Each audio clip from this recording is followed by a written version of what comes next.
Ladies and gentlemen, welcome to the channel. Today we're going to go and create a GitHub account. So let's get in. The first thing we're going to go ahead and do is go over to github.com, and this is where you'll end up. Now, the top right hand side, you'll see sign in and sign up.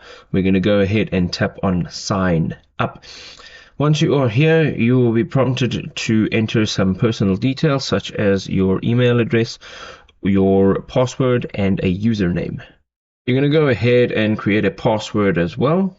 And here is where you will be prompted to enter a username. If your username is available, it'll tell you right here at the bottom. If it's not, it will tell you that it's not available and offer you some alternative options. You can also opt in for emails of products and updates.